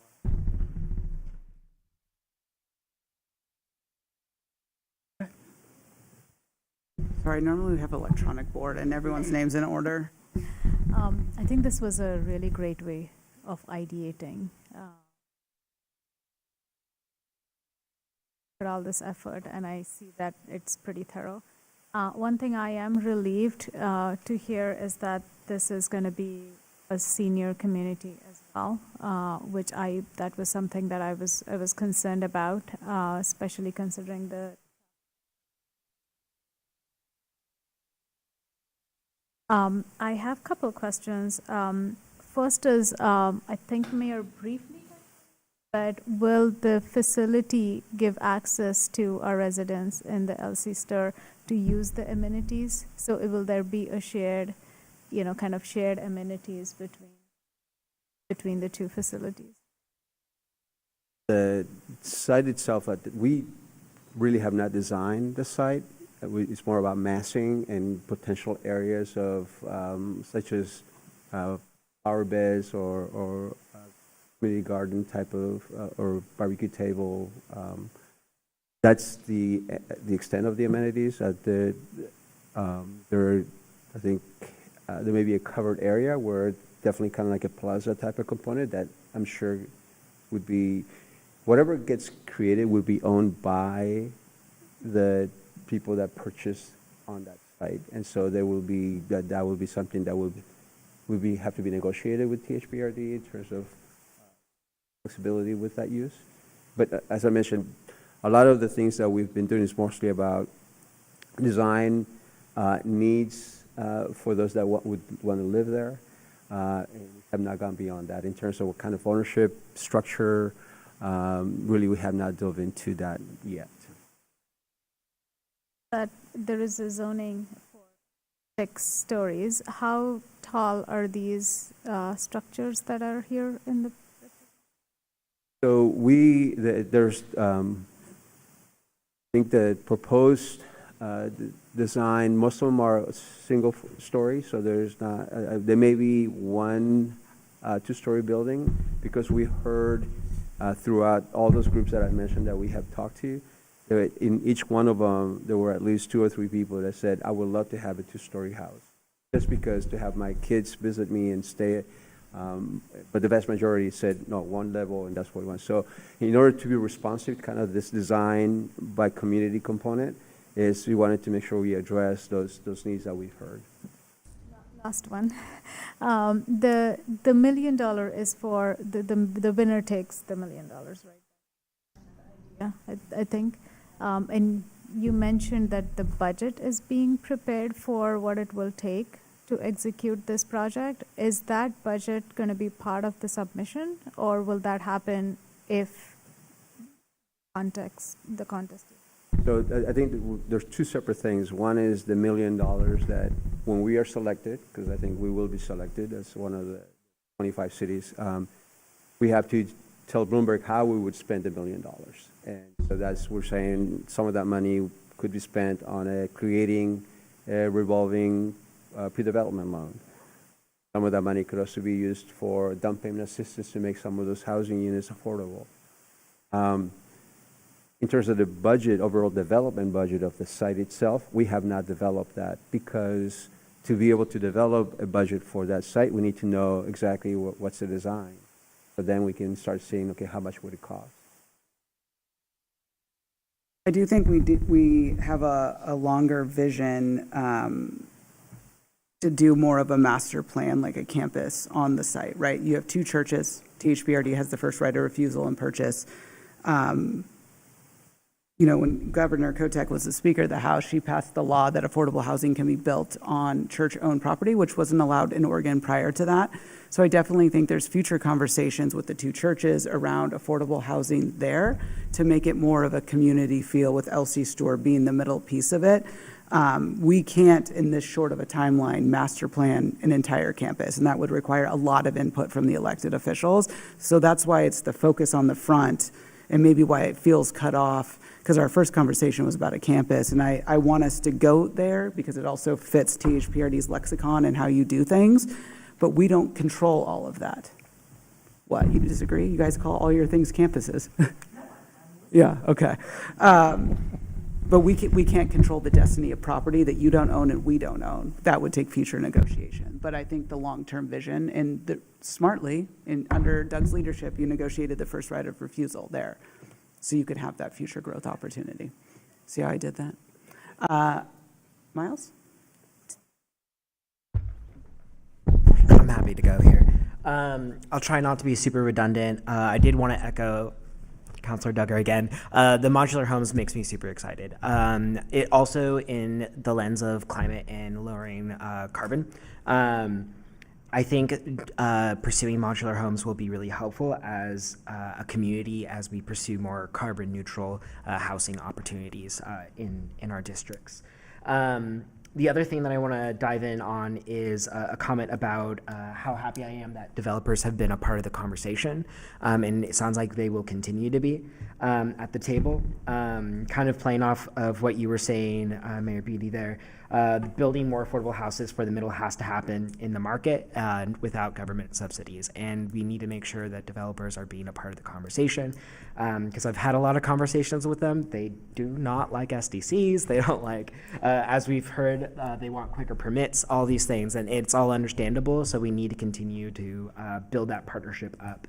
The other thing that I would note is that I am a big fan of the case study, the focus here with the LC Stewart Center and this location that we're looking at.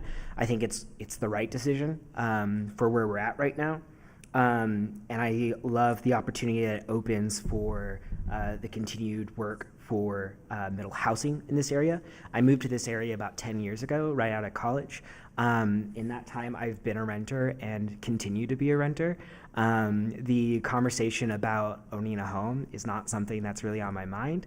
I've ranged from having 2 to 6 additional roommates at the different times that I've lived in this community. It's difficult to think about owning a home here.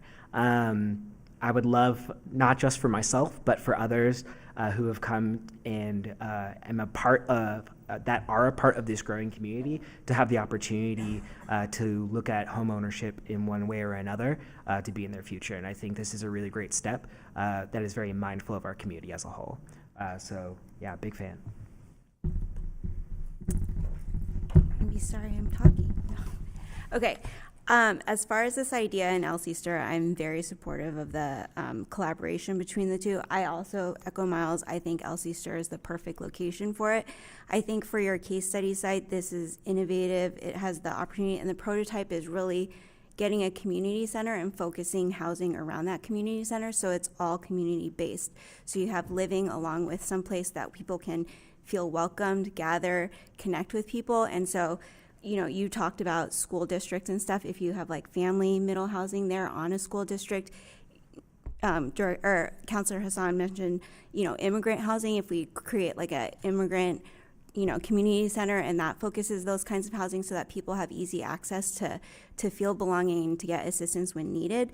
So I'm super supportive of this idea, and I know ready to kind of help and move this along. My only concern would be for affordability moving forward, and that would be the challenge for your team moving forward. I know you mentioned assistance, but you also mentioned having government stay out, and I think if you're going to offer, you know, subsidy and assistance, that's something that you have to continue to partake in every time it's exchanged to continue to make it affordable. So I would challenge something like a land lease or something like a deed restriction that would continuously keep it affordable for the future of whether it's like 60 years, much like affordable housing.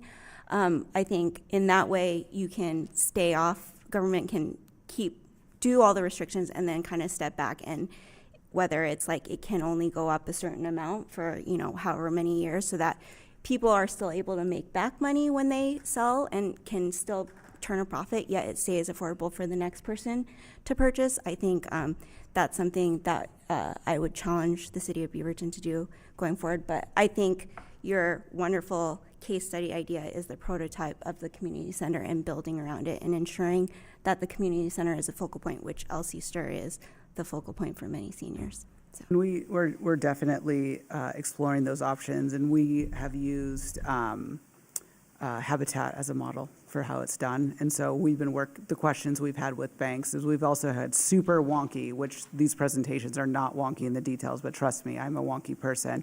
We've been talking about assumable mortgages, which is how people bought mortgages in the 80s, and how it often keeps housing more affordable because you can assume a mortgage at an interest rate from somebody else. That's how a lot of our parents bought homes in the 80s. So Javier and I have met and talked a lot. We've met with board members of credit unions. Like we are thinking the wonky things that you're thinking too, and the land trust would be an aspect of that because it would keep it affordable. That's how Habitat does it and other people, but it's not regulated affordable housing. So I just want to make, there is a difference between those two things. And if we want a house to be 30% AMI, we're going to be coming back to you for more money. But every time we do that, this is not really replicatable. And so a land trust in doing it on government-owned property allows us to take this same concept and apply it to a school district, which I would imagine with how big, and you guys have a joint interest in the schools, housing for teachers. Teachers cannot afford to live in the communities they work in, but we could build housing nearby. So I think it has widespread use if we could get it going. I'm not sure, were you first, Councilor Husson? Okay, I just want to make sure I'm understanding bigger picture what's happening. This is your property, Elsie Stir, and we are part of this project with Bloomberg where we're looking into housing, and you're kind of saying, yeah, it looks cool, but we got to talk details at some point. Who owns any decision when we get to that point? Is that later on, Javier? It would be a joint a decision. combined decision. Okay. It would be the board as well as. I just want to make sure where I'm going because I think I saw this PowerPoint today, so I'm a little bit preparing on the fly. The $1 million would help pay for some of it if we were to win it, but the rest we would have to come up with, just to clarify. Yes. The $1 million would help not necessarily pay on the development of the site. At least that's not what we're proposing, that we would put a certain amount into the development, but more on the creation of this sustainable program that like a creation of a pre-development loan fund that developers can access beyond the site into another site. They can access this fund, be able to do the architectural design, all those things, make sure that the project works. And then when it closes, when they are able to fund the project, pay back that money, and then that can go to another developer on a different site. So we're saying that some of that money would seed this fund in order to be replicable throughout the city. So are we walking away today saying that these guys, we're all committing to this, or we're just in an idea phase or conversation phase? Even submit an application to win. We can't agree to anything because we don't know what it is, and they're still iterating. But we met with THPRD, and we've had many conversations at the staff level, so we didn't just pitch this idea out of the blue and just come here and tell everyone.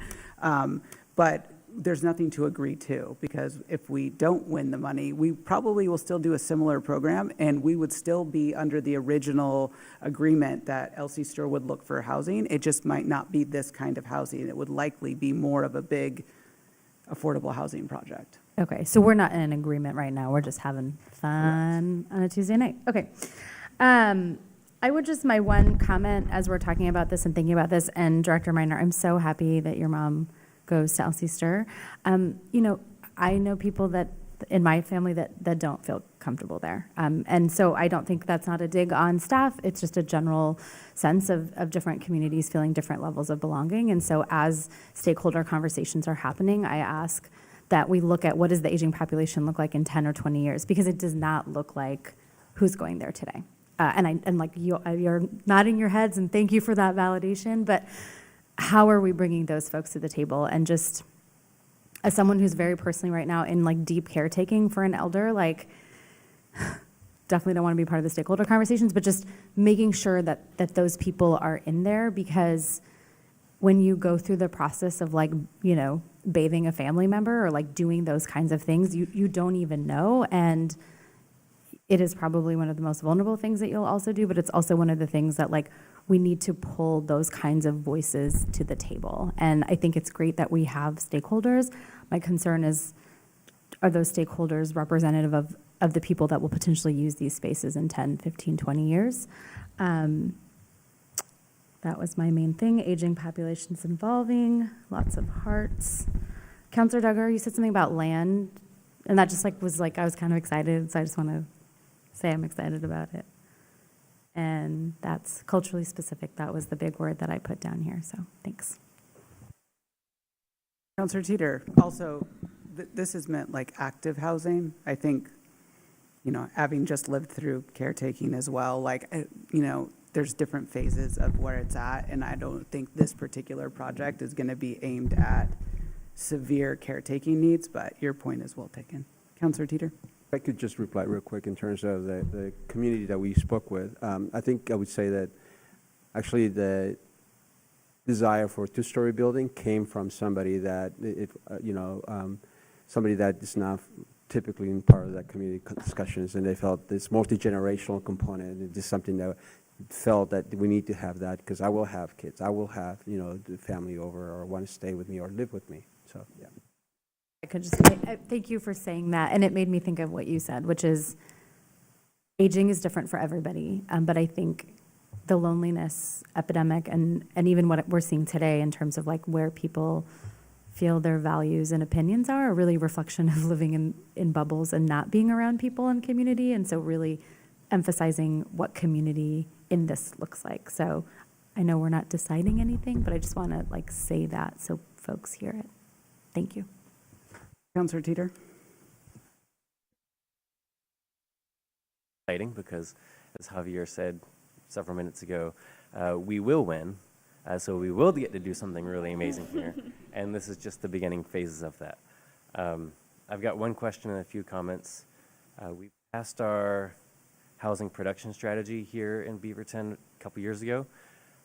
Has actions we're going to take over the next several years to create more middle housing and more affordable housing in the city. One of those actions was that longer term, longer range, so several years away. And that was the permit-ready plan sets. Curious, is that something we can tie in here where if we have good designs that are relatively affordable, or at least pricing, could we use those as permit-ready plan sets and add that to our application as another piece of leverage, like, hey, we can do even more, as a bigger catalyst in the future? We don't have ready plans to be able to include in the application. And I think that, as you mentioned, Councilor Teeter, this is a long-range goal that at this point we don't have the capacity to dive into what does that look like. But definitely one of the things kind of similar to that is how do we create a infill housing, middle housing development program that kind of provides that expedience that developers are looking for. And that's one of the things that we heard over and over from developers is, I don't know how long it's going to take in Beaverton. I know how long it takes over this other city, so I feel comfortable with that. So it's how do we create this thing that is transparent, that has transparency in terms of how long it will take, and they feel comfortable with it. And my question there wasn't specifically about getting permit-ready plan sets as part of the application, but saying in our argument, one of our lessons learned as a result of this is that hopefully these, whatever the permitted designs will be, we can replicate and share them more readily with other developers in the future. Because one of the pieces that really excites me about this is not just the location, which I think is really great, but it's the opportunity to be a catalyst for more middle housing throughout the city. Staff gave us a presentation several months ago about an update on our affordable housing, or not affordable housing, our missing middle housing development, and we're really not seeing that much of it. We're not seeing much infill development, with the exception of the middle housing that's being built in the Cooper Mountain area, basically all from scratch. So if we're able to get something here that can be done in downtown Beaverton or in other neighborhoods, like that's a huge win for the city. So I'm very excited about this. I think the location is ideal if it moves forward with that location. The on aging presentation, one of the big pieces of feedback that group had was walkability was a huge value. Being close to services was a big value. And this location is one of the few in the city that we actually have available where we can do something like that. So I would really be excited to jump on it. And Board Member Ping mentioned being around services, and we talk a lot about wraparound services with affordable housing, and that's so difficult to actually fund. Even just getting a child care center and housing that we're trying to adds great expense to those sorts of things.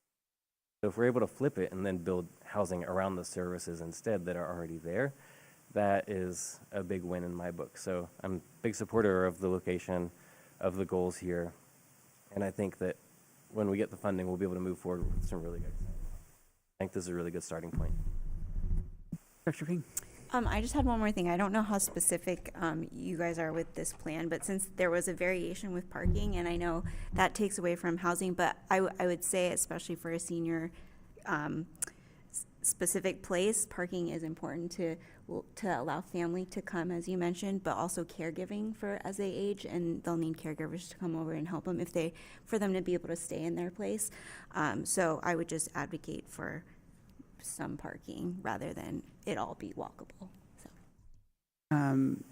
Couple closing thoughts on our last agenda item here. I was thinking about something interesting that happened between the board and us. One, I think if I were to set up the room, I would have intermixed us a little bit differently, but it created a really good dynamic for me that when we started talking about gain share, we're like, it's 5.7 million, and you guys are like, that doesn't go very far, and you just gave us 700 ideas. And then we presented you with $1 million idea in which you guys did the exact same thing and wanted 100 things added to the list. And that is totally government. That's what we do. I would highly recommend reading the book Abundance and Why Things Don't Work. And it's really what's kind of started my journey of these questions of understanding. Like, why does housing cost so much? Why can't we do middle housing? What are the things that are happening? And a lot of our ideas are really great and well-meaning, and they add a lot of cost to doing things. And so what we're attempting to do is figure out a way to bring the cost down. That's what every single one of our residents talks about, the cost of in housing. Every time we add more to what we want and accomplish, the housing rate goes up. I also sit on the U.S. Conference of Mayors Housing Task Force. I'm never a hero in your own hometown, but I'm considered one of the country's mayor experts on housing. I go to the White House. I talk about this stuff a lot. The average household in America has 2.1 people in it. And we're building housing so large that part of the housing cost is the housing size we build. I know where every single one of you live, and I don't know where you and your 6 roommates live, but I know where everyone else lives here, and everyone lives in very large houses. And that's where I'm at with my family right now, but we've not built anything for people to downsize into or to start a house into. And so that's why middle housing has always been the governor's number one thing, is that we have two ends of the spectrum. We have people like Miles that's trying to ditch 5 roommates, and we had someone like my mom that was living in a 3-bedroom house in downtown Beaverton, or Barbie's mom that's living in a 2-bedroom house in downtown Beaverton. So we are starting to think about housing as a spectrum in the city. It's not just about master planning Cooper Mountain, which is really important to us, but how are we getting infill? What Bloomberg announced a week ago was that the winners get 2 funded FTEs. We were really excited about this when it was $1 million. The city manager got really excited when they said 2 full funded FTEs for 2 years. That's over $500,000 of value of staffing. That staffing will have capacity to work on plan-ready sets. And we think that's really sexy, but most cities do it. That's not going to push us over the sexy edge. But we know that those staff members will work on stuff like that. And we use the housing production strategy as the framework of how we started this. So that's full circle. You have $5.71 million of our spending. Please do 47 acres of trail. We will produce with the $1 million 750 units of deeded affordable housing for going on. So I know. That's why I want my trails out there too. But to close the meeting, I want to let the board president pontificate on anything, and we'll go from there. I think I've pontificated more than enough, but I'll pontificate just a tiny bit more. But I would love to do this more than every Olympiad, which I think was the last time we got together 4 years ago. So because I think we do have a lot of shared goals and work that we can do together, and it's hard to carve out time to be in the same space. Parks and city, I think we need each other. And I think when we operate with mutual empathy for our priorities and the populations that we serve, which overlap heavily, that I think we can do a lot of really good things together. So I look forward to continuing this conversation, which is a challenging one, but a very good and vigorous one, and more to come in the future. So thank you. An open offer to anyone that would like to have coffee and talk about the wonkiness of housing and what it takes. I would love to do that. So with that, we are adjourned. Oh, we're not. You're not. You are. So there you go. Are you ready? Yeah. Can I go? Do you want to give him a minute? Yeah, or? let's give him a minute. I really don't.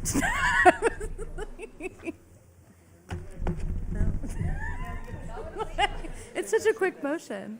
Oh, really? Oh. You guys have a We would definitely welcome THPRD and their fangirls to have conversations in the lobby, but we do have a couple more business items this evening. Okay. Okay, so I'm gonna make it. Faster I make the motion, the faster we can all go home. In order to sit down. We could take it. Go ahead. Kimmy, I move to authorize the city manager to sign a definitive settlement agreement and effectuating the terms of the settlement term sheet reached on September 16, 2025 at the mediation of the litigation captioned the Round Owners LLC versus City of Beaverton, Washington County, Circuit Course Case Number 24CV51423 in a form approved by the city attorney, and to conclude in that agreement the dismissal of the city's third-party claims against ABM Industry Groups LLC. Second. Been moved by Councillor Husson and seconded by Councillor Hartmeyer Prigg. Any discussion on the motion? Seeing none, will the recorder call the roll? Councillor Duggar? Yes. Councillor Hartmeyer Prigg? Councillor Husson? Yes. Councillor Teeter? Yes. Councillor Tivenon? Yes. Mayor Beatty? Yes. 7 yes, 0 no. With that. Yes. Councillor Kimmy voted too. Apologies. Councillor Kimmy, Yes. thank you so much. 7 yes, 0 no. All right, with that, we're adjourned. Recording stopped.